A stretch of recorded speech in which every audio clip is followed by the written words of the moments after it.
Hello everybody, it's me, Dregobob. Welcome to yet another video on the channel. Today I'm going to be covering Bug Murders, a frankly disturbing series made by the creator of Lacey Games, another series I aim to cover in the very near future. Compared to Lacey Games, this series has far less content, but I feel it has just as much impact with just how utterly dark and truly disturbing its story is. This video will be on the smaller side, and likely will release before or maybe after my birthday on the 9th of March. But before we get into the analysis, I'd like to announce the Horror Booster Initiative. If you're a small horror creator with content you want to get to a wider audience, post your creation with the hashtag #BobSignal. Remember, always spell Bob with 2 B's. I'll check this tag out every now and again and choose someone randomly to make a short on, and who knows, maybe even a full video soon enough. I'd also like to ask if you could subscribe and join my Discord server. My server hosts game nights and watch nights, and you'll be notified first before anyone else when I release new content. With that out of the way, on to Bug Murders. As I always say, the things I cover deserve to be experienced firsthand. After all, without them and the creators, I wouldn't be making these videos. So, as is the norm, I'll give you a moment to pause the video and watch a series. It's only around 13 minutes long, so it's more than short enough to justify a quick watch. I also want to give you a heavy warning. This series discusses and deals with some very disturbing subject matter, so watch at your own discretion.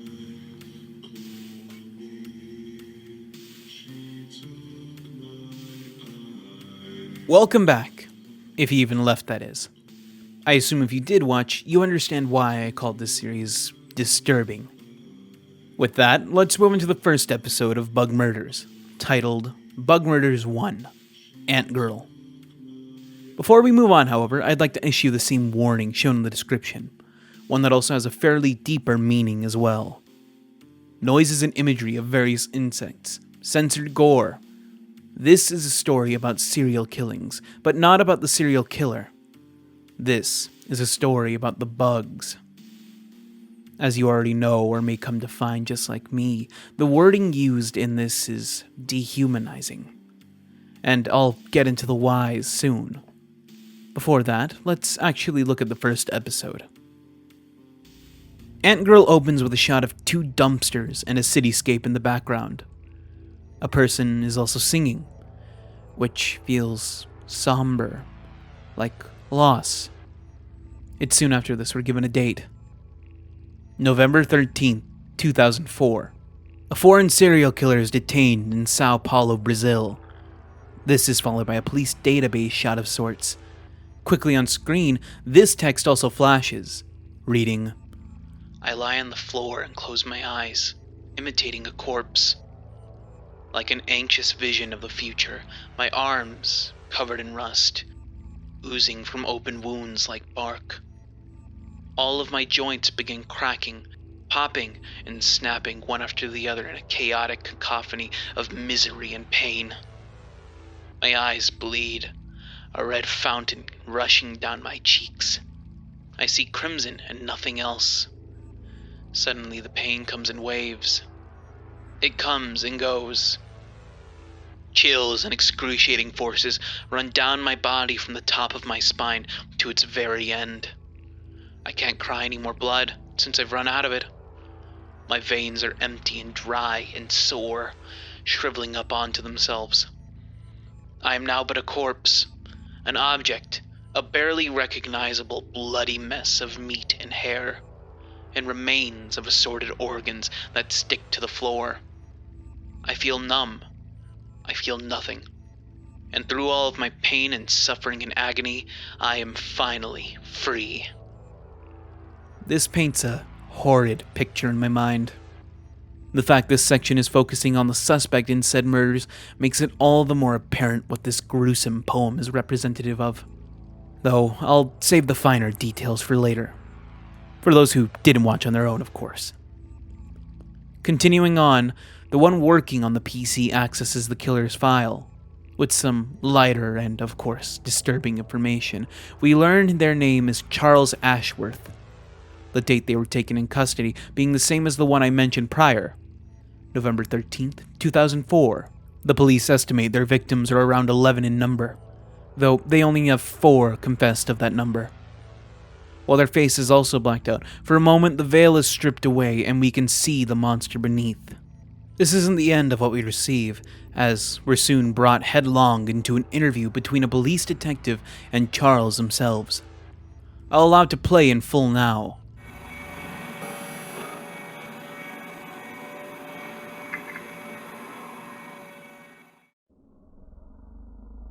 Names.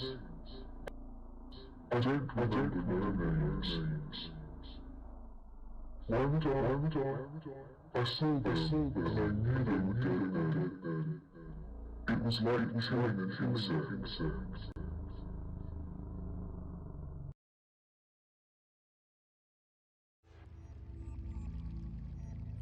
We learned during the entire investigation, not once Charles would use the victims' names.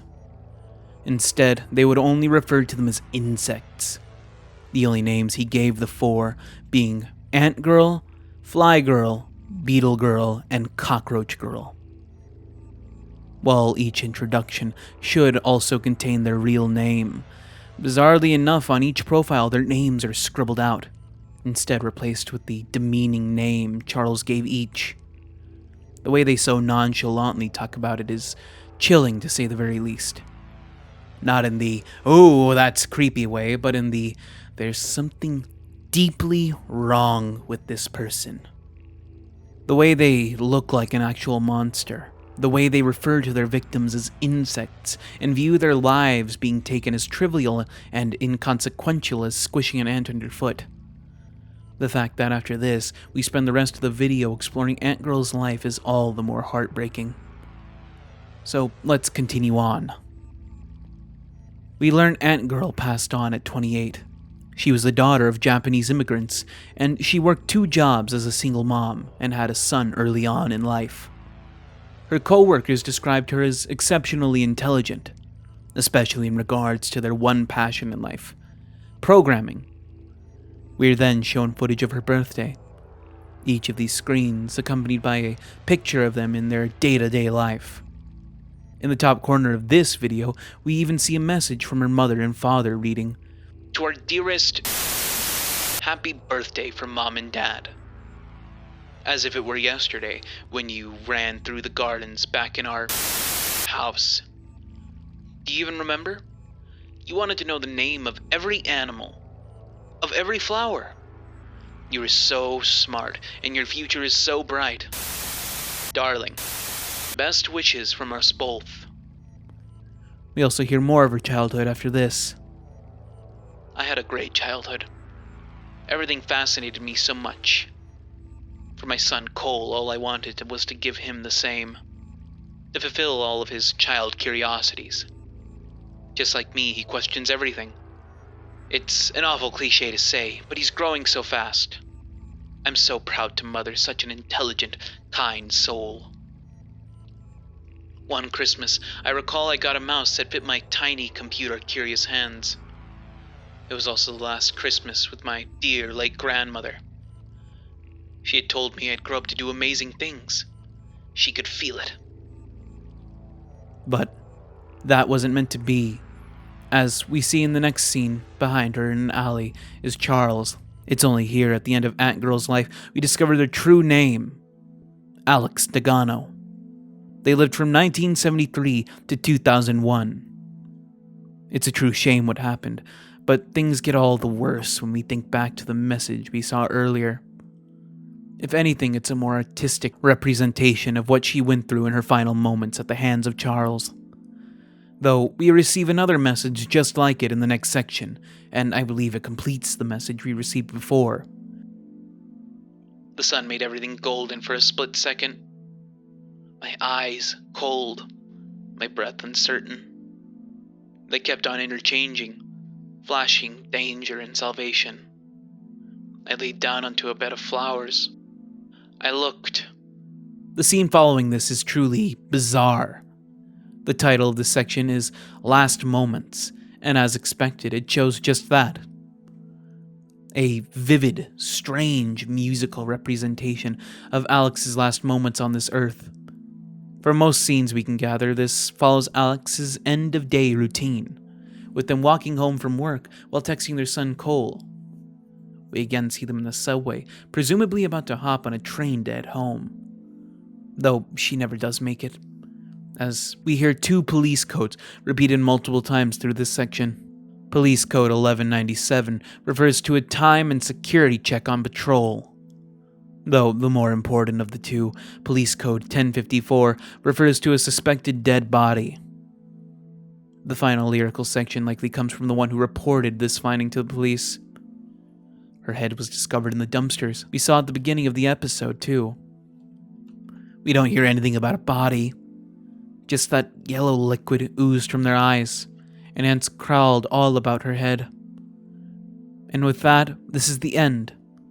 The shot focusing in on Alex as the power of the city shuts off all around them, representing their end. At this part, I wish I had been wearing earphones, as we hear sickening crunching and squishing noises. For a moment, we also see this shot where Alex stares up at the sky, followed by Charles looking at them face to face. The text, "You look so pretty tonight." on screen before the noises get so much louder. This final bit of text I can make out reads, "I feel the ants getting in and out of the slit across my throat, crawling inside my mouth and gnawing at my eyes." There's more text after this, but I simply can't make it out for the life of me.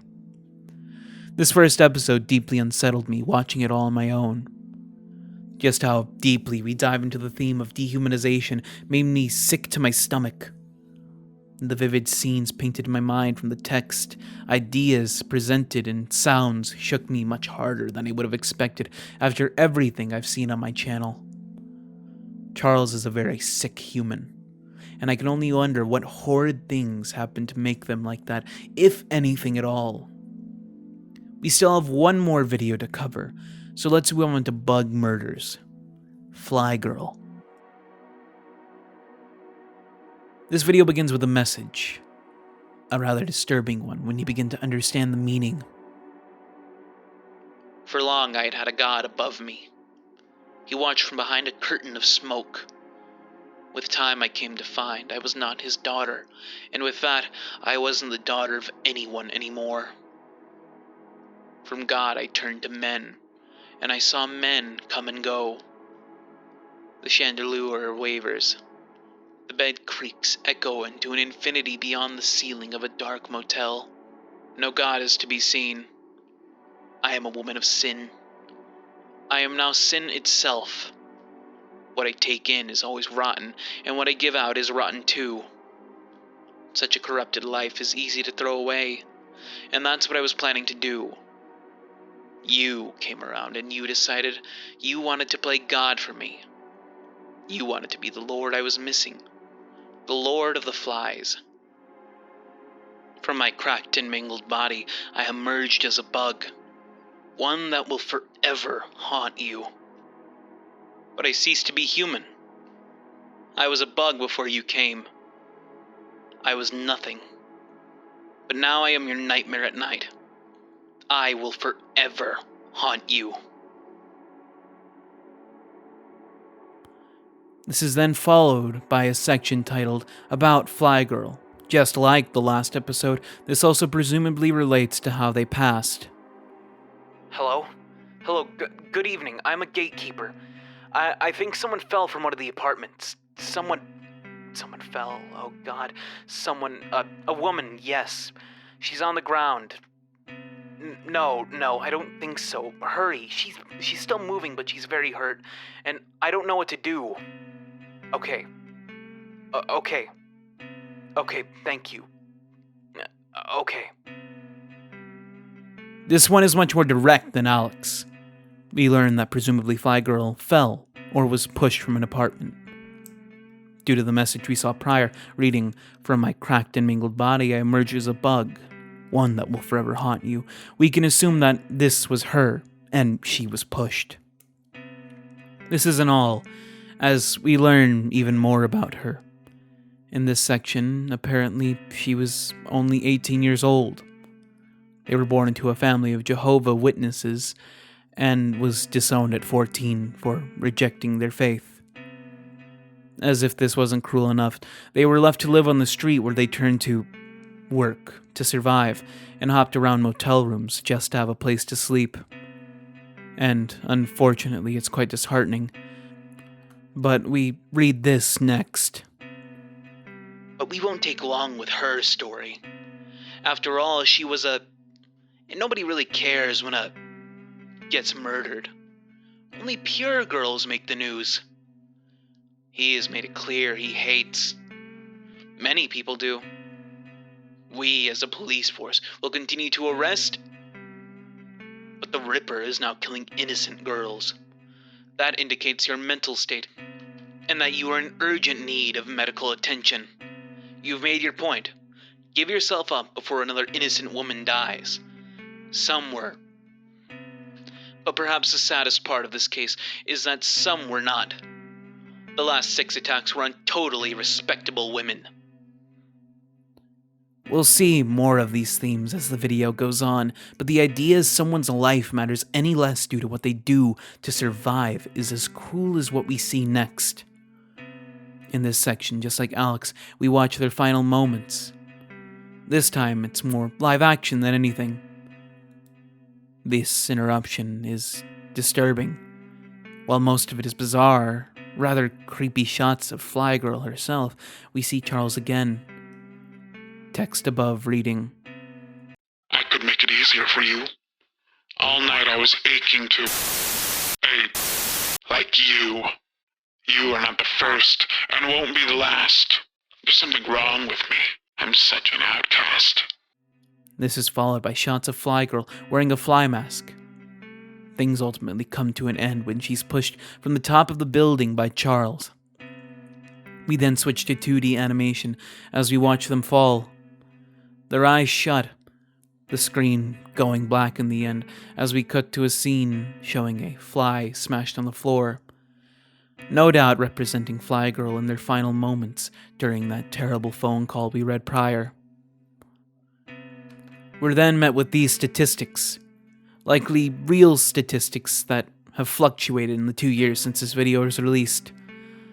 73% of victims of serial killers are women. 23% are workers. The police turns a blind eye to the perceived vulnerability of workers, believing them to be at fault for endangering themselves. The responsibility is on the victims for being bad women. Meanwhile, the media jumps at the opportunity of covering a new Ripper story, leaving them as mere numbers in the narrative. You need to be an innocent girl to deserve empathy from the public. Serial killers target workers because we don't value them as humans. Fly Girl's death had the exact same value of the death of a fly. And that's where we're left off. No further episodes of this series were produced for Beetle Girl and Cockroach Girl. It's likely because of the incredibly touchy subject matter, it was left alone by the creator. And I really don't blame them. This series for me was incredibly uncomfortable to watch. And while I don't usually censor things, there was just far too much here for me to simply let fly. At the same time, I have been left with much to think about. Personally, this series left me with a terrible gut feeling of fear and unease. One I haven't felt since I was a little kid discovering horror videos on YouTube. I'd like to again thank the creator for bringing this series to us. While short, it leaves you thinking. It leaves a lasting impression. There's very little to theorize on here. Everything with both girls is laid out plain as day. But Charles, I'm left to wonder what went so horribly wrong with them. What's worse is likely we won't ever know. On screen right now should be art from people on my Discord server. I'm Dregobob, hoping you're having a wonderful day or night wherever you are. Bye-bye. That series is fucking creepy, man. I don't like it. I don't want to cover a series like that again. Is Lazy Games like this? I don't want to cover that. That's scary, man.